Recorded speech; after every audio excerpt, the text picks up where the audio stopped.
تو جب تک یہ ساری بھاشائیں ہندوستان میں بولی جا رہی ہیں، سمجھی جا رہی ہیں، میرا خیال ہے جب تک اردو کو کوئی خطرہ نہیں ہے، اور چونکہ ہندوستان کی اور زبانوں کو خطرہ نہیں ہے، ہندوستان کو کوئی خطرہ نہیں ہے، میرا خیال ہے اردو زبان کو بھی کوئی خطرہ نہیں ہے۔ اردو میں آپ نے کافی کچھ لکھا، کیا آپ نے اردو کے لیے بھی کچھ لکھا؟ ہاں، میرا خیال ہے اردو کے لیے ہی لکھتا ہوں میں، شاید میں اردو کے لیے لکھتا ہوں، اردو کی محبت میں لکھتا ہوں۔ اردو میرا کبھی بھی پیشہ نہیں بنا، اردو میں نے پڑھائی، لیکن میں نے یہ نہیں سوچا تھا کہ میں اردو کے نام پر منچوں پر مطلب یہ کہ میں الفابیٹ بیچوں گا یا شاعری بیچوں گا، لیکن ایسا کبھی نہیں کیا۔ اردو کی محبت میں ہی میں آیا اپنے میرے قلم میں۔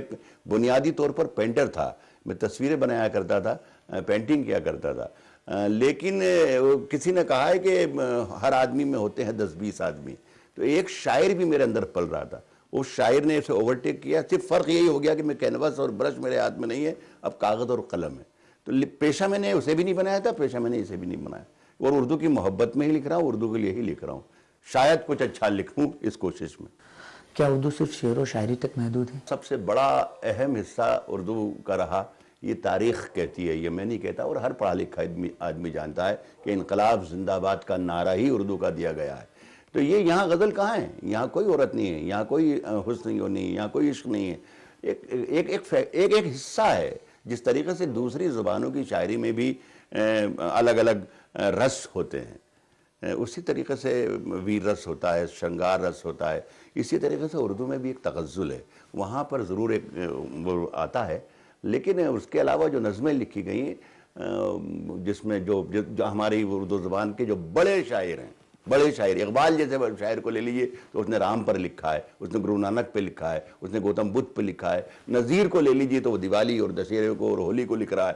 تو یہ حسن و عشق نہیں، اس کے علاوہ ہے، یہ ہر ساہتیہ لکھا گیا۔ اور اردو کو صرف شاعری میں مت آئیے، اردو میں فکشن آئیے، اردو میں ڈرامہ دیکھیے، اردو میں کہانیاں دیکھیے، اردو میں ناول دیکھیے، تب لگے گا کہ اردو ایک رچ لینگویج ہے دنیا کی۔ فلموں میں اردو زبان کا استعمال کم ہونے لگا ہے، کیا کہنا ہے اس پہ آپ کا؟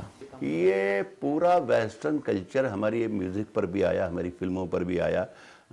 پہلے ایک زمانہ ہوا کرتا تھا کہ فلم کا، ہندی سنیما کا جو گیت ہے وہ وہ فلم کا ایک حصہ ہوا کرتا تھا، لیکن اب کیا ہوتا ہے کہ فلم کا گیت جب آتا ہے تو اس کی کہانی رک جاتی ہے، کہانی کا حصہ وہ گیت نہیں ہوتا۔ دیکھیے میں آپ کو یہ ایک مثال، میری بھی کافی درجنوں فلموں میں نے گیت لکھے ہیں، جلیبی بائی یا منی بدنام ہوئی، یہ ان فلموں میں، جن فلموں میں وہ ہے، وہ اس میں نہ ہوتی، کہیں اور ہوتی تو بھی کوئی فرق نہیں پڑا تھا، یا آئٹم سانگس آ گئے۔ تو یہ صرف جیسا کہ میں نے کہا کہ بازار جہاں آ جاتا ہے وہاں معیار ختم ہو جاتا ہے۔ تو آج بھی پہلے کہاں اب رہا وہ زمانہ کہ راج کپور صاحب کا زمانہ ہے، بیمل رائے صاحب کا زمانہ ہے، گرو دت صاحب کا زمانہ ہے، شنکر جے کشن صاحب کا زمانہ، یا حسرت صاحب کا، شیلیندر صاحب کا، ساحر کا، شکیل کا۔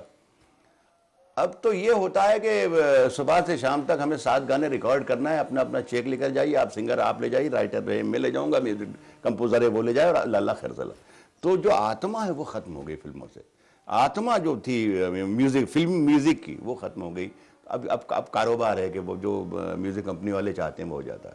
اردو کو وسعت دینے کے لیے کون کون سے اقدامات اٹھائے جانے چاہیے، حکومت کی جانب سے بھی اور عوام کی طرف سے بھی؟ حکومت نے کبھی، میرا خیال ہے کہ تعصب نہیں برتا، جتنا سیاست نے کبھی نقصان پہنچانے کی کوشش نہیں کی ہے۔ ہم نے نقصان اس لیے پہنچا لیا کہ ہم سب کچھ ڈھول دیتے ہیں سیاست پر، حکومت پر۔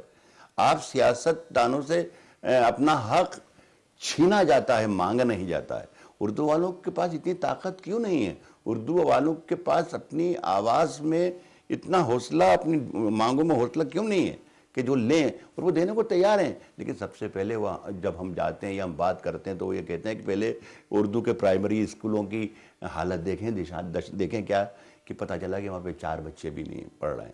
سب سے پہلا قدم ہمیں یہ اٹھانا چاہیے کہ ہم اپنے بچوں کو اردو پڑھائیں۔ ہمارے گھر سے اردو کی ترقی شروع ہونا چاہیے، لیکن بند پڑی ہے۔ کسی بھی زبان کی بات ہے، اگر اسے پڑھنے والے ہی نہیں ہوں گے تو وہ کیسے ترقی کرے گی؟ ہمارا پرابلم یہ ہے کہ ہمارے اردو کی ریڈرشپ ختم ہو رہی ہے، اردو کی پرائمری تعلیم ختم ہو رہی ہے۔ سرکار پر میں دوش نہیں دوں گا، میں اردو والوں پر ہی صحیح کہوں گا، گزارش بھی کروں گا، مشورہ بھی دوں گا، اور درخواست بھی کروں گا کہ اس طرف دھیان دیں اور زیادہ سے زیادہ اپنے بچوں کو اردو کے اسکول میں پڑھائیں, اردو لینگویج, دوسری زبانیں بھی پڑھوائیے, دوسری زبانیں پڑھوائیے, سب سائنس پڑھائیے لیکن اس کے ساتھ ساتھ اردو ضرور پڑھیں. یہ اس سے بڑی کوئی کوشش نہیں. آپ نے اتنا قیمتی وقت ہمارے لیے نکالا, اس کے لیے آپ کا بہت بہت شکریہ.